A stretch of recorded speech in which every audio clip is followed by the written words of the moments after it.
It is like December 7th, I think, and I pulled all my dahlias out of storage. Got several on the ground here. These are all different varieties here. Each one of these is a different variety. Then I've got all these are different varieties, and then I've got all of these. I've got way more tubers than I could ever imagine having. I didn't think that I was gonna have this many at the end of the season, but I've got quite a few. I'm gonna sell some of these tubers in the spring. The reason I pulled these out of storage is I wanted to count them, and I've got my little lawn journal here, and I'm counting my dahlias, and I wanna know how many tubers I have so I can plan for next year. Pulled them out and realized that I had some mold issues, so I was not very happy with that. So I had them in these bags like this, and I had them wrapped up like this and then stowed away in a box. And it worked for the most part, but then I had a couple that were starting to not look so good. So here are my dahlia tubers, okay? That one, that one, that one. Pretty big boxes. I've already noticed a problem. So this is why I came out here to check them. Because they actually been in my crawl space, but look. Bad news. See that? That is bad. Very, very bad. See that mold? Very bad. It's Daisy Duke. It's the bad situation, because Daisy Duke was one that I was counting on. Cannot have this happen. Very, very bad.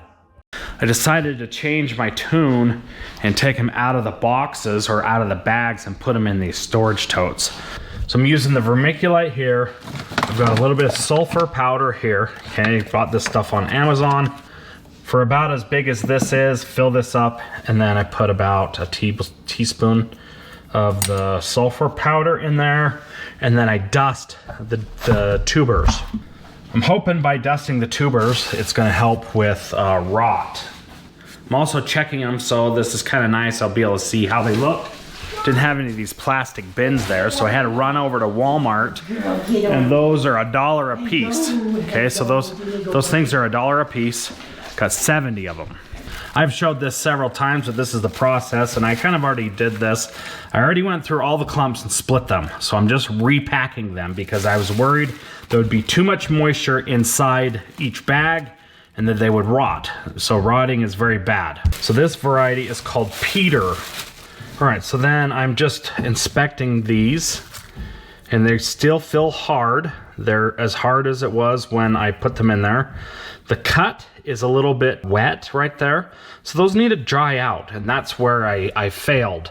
I cut them, split them, and then I packed them right away, and they're still a little bit wet on where the cut is. So I'm hoping that when I put them in here, they'll be able to breathe a little bit easier and dry out in a necessary fashion. Here, what I'm doing is just getting all my dahlia tubers in a pile and putting the vermiculite on the other side like this, and then I'm checking for eyes just to make sure they're still good, and I'm pretty sure they are. They're hard. You want these things to be hard. They're hard. They're not soft. These ones were split and cut in a good fashion and a good time. So we have some compressed air just kind of blowing off the vermiculite. Once I get it blown off, I'm checking for eyes. And you can kind of see the eyes right there. They're pretty evident. There's 1, 2, 3, 4. There's several of them right there. So you want 1 tuber per eye. So that one's good. And then I'm just counting all these. That one's got an eye right there. That's good. So this one, for instance, I could split this into more than one. See, I've got 3 tubers here, and so I can propagate this 3 ways technically because I've got an eye right there. You can see it growing. I've got one right there, got one right there, and there. So this is a good little variety right here. So I'm gonna cut this up just a little bit further and make this plant go just a little bit further. So I'm gonna try to harvest this tuber with that eye. And sometimes this works better than others. So cut it like that, okay? So cut that off there, and you just want to be able to have the tuber, the neck, and you can see the eye. It's clearly growing right there. This one's got eyes on it as well, so there's one there, and here. So I should be able to just cut this right down the center, right here. Like that. That's a good harvest. Clean that up a bit. Cut that off there. So out of that 3 clump, I ended up getting, 3 tubers there. So this is one that I would just leave alone because it's got these narrow tubers. They're narrow. I'm not likely to propagate, but I'm going to count that as 1.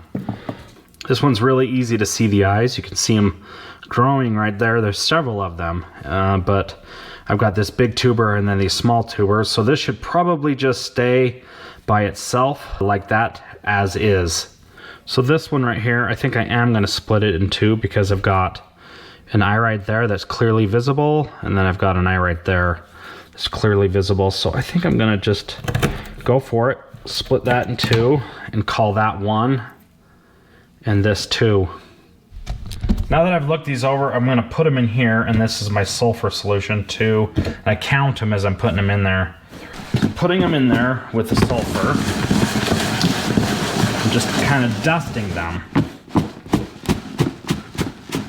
making sure they all get covered with that sulfur solution. I had 3 clumps, which is totally crazy that I was able to give that many tubers. So count them again, then I record it.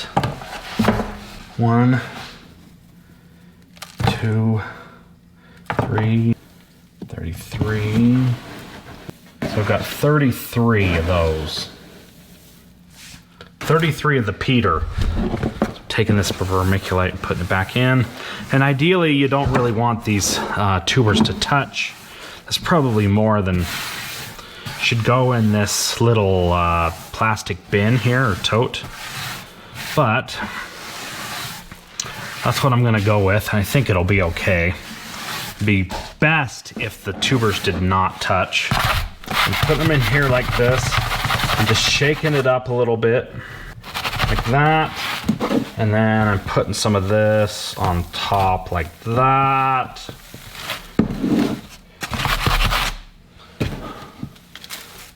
Okay, like that.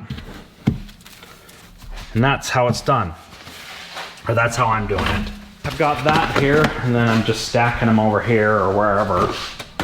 And then these need to go into a cold area, like a crawl space or basement.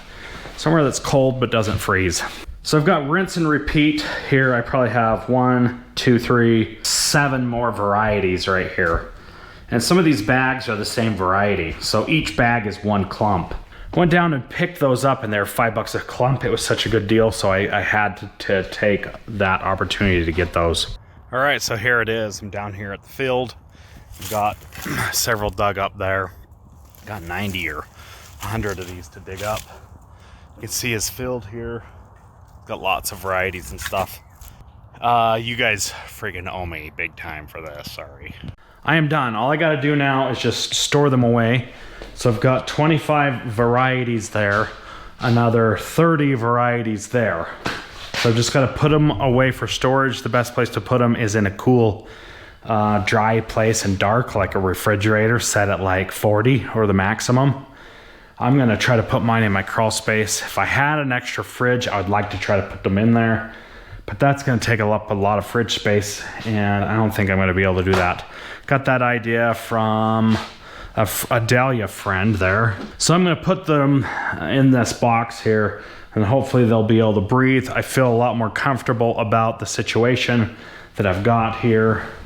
It's awesome. There's my aerator back there. I need to put some time and energy into that. That's pretty much almost done, but 55 varieties, I'd say that's a lot. I am gonna be selling some of these varieties in the spring. I'll have them up on my website in a couple weeks. And then I've got more coming. I ended up buying a bunch more.